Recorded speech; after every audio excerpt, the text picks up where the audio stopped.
और वो कहते प्रेमियों को क्या अभी अभी पहले जो है नहीं, अपने सब पर ये लागू है।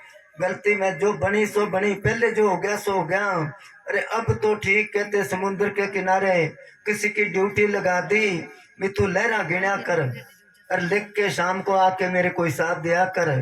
गिनते गिनते वो 2-4 घंटे बाद भूल गया और वो बैठ के रोने लग गया। कोई आया, क्या बात है, कैसे मेरी ड्यूटी थी, लहरा गिन रहा था और अब मैं भूल गया। वो कहने लगा भूल गया तो भूल गया, अब आगे के लिए तो शुरू कर दे गिनने, अब टाइम क्यों खराब करता है। डेरे में एक ट्रैक्टर ले आई, पहले पुराना था वो, नीलो खेड़ी है उधर। वहाँ एक मजाल मजाल रहता था प्रेमी उस कंपनी में, उसने दिलवाया। उसने एक साथ लड़का भेजा, पता नहीं वो तनख्वाह पर आया था या सेवा पर भेजा, याद नहीं। मिंदर नाम था उसका। शाम को जब बाबा जी बैठते मजलिस के लिए, वो बैठ जाता, कभी ढोलक छेड़ता कभी बाजा छेड़ता। तो बाबा जी कहते भी तेनू भजन आंदा है? कि जी भजन तो नहीं आंदा, मैंने तो गाने आंदे है। एक दो बार गाने सुने भी। कहने लगे भजन सुन, याद कर तू। मेरे को कहने लगे नु भजन याद करा। अब सारा दिन सेवा करा, सारा दिन उससे मत्था मारा, मतलब एक ही भजन नहीं याद होया उसके, कई दिन हो गए। और पहले स्पीकर होते थे घरों में, शादियां जब होती तो दो खाट इस तरह छत पर खड़ी करके वो बाल्टी उस पर बांध देते, दूर दूर तक उसकी आवाज आती। जब हम सेवा करते जगमाल वाले गांव में, वो स्पीकर होता है, वो गाने लगते, 2-3 बार सुनता और उसके याद आ जाता, वो याद हो जाता था। मगर भजन नहीं कोई याद होता। रोज ही पूछते हैं, एक दिन कोई कह जी बीड़ी पीता है, बाबा जी कहते कड्डो न, बीड़ी वाले नहीं रखते। कह जी मैं छोड़ दूंगा, कह ठीक है। अब जब बीड़ी की तलब लगे तो वो नहर पर चला जाए और वहां पी के आ जाए और फिर लग जाए सेवा पर। बाबा जी कहने लगे हाँ भी कोई, मैं कहा जी तो मत्था मारदा, मैं तो कोई याद नहीं होया। उसको क्या याद करे कोई भजन? के ना जी, कभी बीड़ी छड़ती है ने। सारे कहने लगे जी अब देखा तो है नहीं कदे। तो बाबा जी कहने लगे चल नाच खड़ा होके। वो जब नाचने लगा तो मंडल था ऊपर जेब में, वो निकल के नीचे गिर गया और सारे हंसे। बाबा जी कहते देखो भाई, पिंदा ने बस वही जेब छुपा के रखता है। तो वो सारे हंसे। फिर ये शब्द बुलाते, चोरी बेईमानी बदमाशी के खुले नहीं पाठशाल, कोई पाठशाला नहीं खुली। बिना पढ़ाए आप पे पढ़ गयो जितने थे कर्म चंडाल, कुबद की ना कोई पोथी बनी, बाकी सारे काम बगैर पढ़े सीख गया ये। और संत फकीर दिन रात मत्था मारते हैं, कितनी धार्मिक पुस्तकें हैं, उनका असर नहीं पड़ा, उन पुस्तकों का कोई असर नहीं पड़ा। वो कहते अब तो सोच समझ के, सोच इसकी तब होएगी सही जब कोई नेक पुरुषों के पास बैठेगा, तो दूसरी तरह रहेंगे।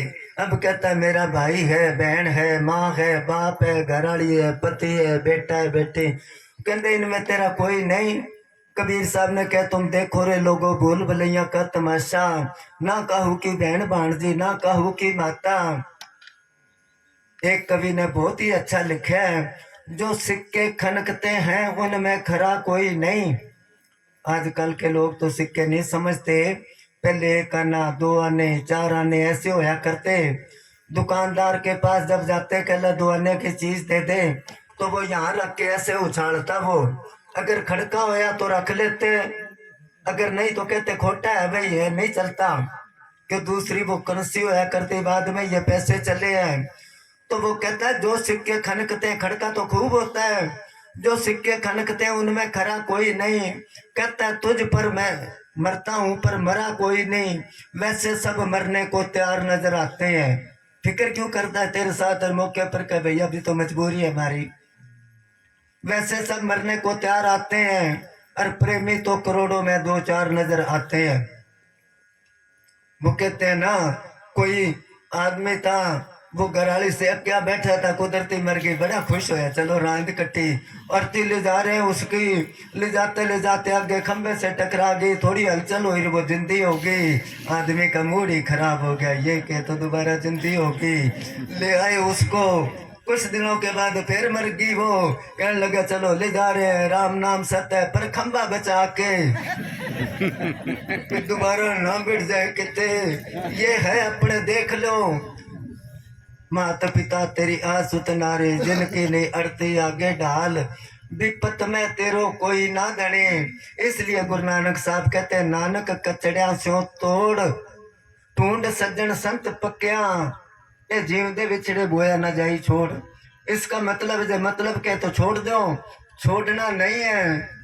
क्योंकि जिसको इसने पिछले जन्म में दुख दिया है, उस परिवार में आके या बाप बन के दुख देगा, या बेटा बन के दुख देगा, या घरवाली बन के दुख देगी, या पति बन के दुख देगा। और जिसको सुख दिया इसी तरह के बदला उतार के चलता बनेगा वो। ये सब लेने देने के हिसाब से हम इकट्ठे हुए हैं। बहुत बार सत्संग में ये बात सुनाई है। राजस्थान में एक फकीर था, उसका नाम था चंदा। दूर दूर तक मशहूरी थी उसकी। साधु जो होते हैं, अगर उसके अंदर भक्ति की कशिश ही नहीं आई तो लानत है उसको। अगर उसकी कोई बातों में नहीं है, दिनों दिन इतने सत्संग हो रहे हैं, दुनिया बिगड़ती जाती है। क्यों बिगड़ती जाती है? थोड़ी बातों का असर कैसे पड़ेगा? संत फकीर तो चाहे एक बात चाहे ना ही बोले, फिर भी उनका असर, क्योंकि इंसान के अंदर से रेडिएशन निकलती है, अपने अंदर से काम क्रोध लोभ मोह अहंकार की निकलती है। और जो भजन बंदगी करते हैं संत फकीर के, उनके अंदर से रूहानियत की प्रेम की धाराएं निकलती है। तभी तो कबीर साहब ने क्या कि संत ना होते जगत में तो जल मरता संसार। तो वो चंदा फकीर दूर दूर तक मशहूर हो गया। भक्ति करे पताल में, प्रकट होए आकाश, कबीर तीन लोक में, छुपे ना हर का दास। तो कोई मालिक के मिलने का चाहवान है, इधर से गया भी अपा भी दर्शन करांगे, चंदे फकीर का नाम लेंगे, उसको गुरु बनावांगे। अब चला गया, पैदल चला करते उन दिनों में। आगे गया उस गांव में, पूछा वे चंदे का घर कौन सा है? किसी ने बताया वो घर है। दरवाजे में खड़ा होकर उसने आवाज लगाई कि चंदे का घर ही है। घर वाली बैठी थी, एकदम कड़क के बोली कि वही घर है, के लेना तू? वो घबरा गया, वे संत के घर से ऐसी आवाज कैसे आई? फिर उसने हिम्मत करके कहा कि चंदा कहाँ है? कहने लगी कुएं में पड़ो चंदा, ऊपर पड़ तू, ऊपर घेरू 2-3 ईंट। उसने कहा ऐसा ही संत है जिसके घराली ऐसे बोलती है। कितना सफर करे, वापस ही मुड़ गया वहां से। कोई आदमी मिला, कहाँ से आया? वे पूछा, सारी बात बताई, मैं तो ऐसे आया था। वो कहने लगा है तो दर्शन करके जा, बहुत उच्च कोटि का संत है। कहाँ के? आज जोड़ पर सत्संग है। जब वो गया दर्शन करे, दर्शन करते ही एकदम निहाल हो गया, जैसे कोई गर्मी में से समुद्र के किनारे चला जाए, ठंडी हवा आती है ना। मगर उसकी समझ नहीं आई, इतना कामल संत, और इसके घर वाले इतनी अक्खड़ दिमाग की, और जरूर इसको तंग करती होगी। इसको कहते निकाल दे, ऐसी जनानी क्या करनी है। अब सारी पब्लिक में कैसे बताए वो। आखिर को उसने रमज मारी कि जहां चंदा वहां चांदनी, और घर के माई अंधेरो, वो अंधेरो काट दे भैया, कहनो मान ले मेरो। उसने क्या, यहाँ तो तुम भक्ति की रोशनी कर रखी है। वो चंदा समझ गया भैया तो घर जाके आया, घर वाली की आदत का पता ही था। वो कहने लगा वो जंगल की ऊँटनी और मैं जंगल का काग, चूचा भर मांस खाया था वो बदला दे भी आज। पिछले जन्म में सांड थी वो, उसके जख्म था, मैं चांच मारा करता कौआ था, अब वो मेरा बदला ले रही है।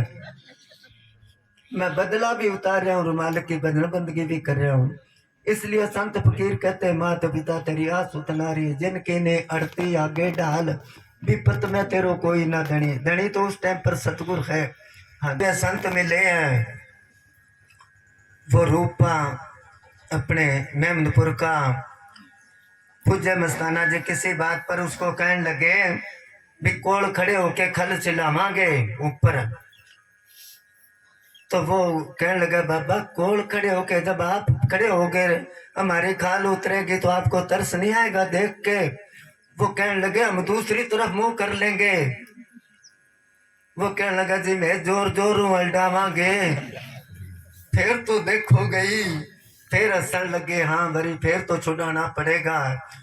तो उसको लाज है परमात्मा को, जिसको वो परमात्मा संतों के रूप में मिल गया।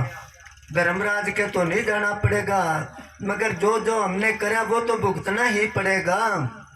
हाँ जी।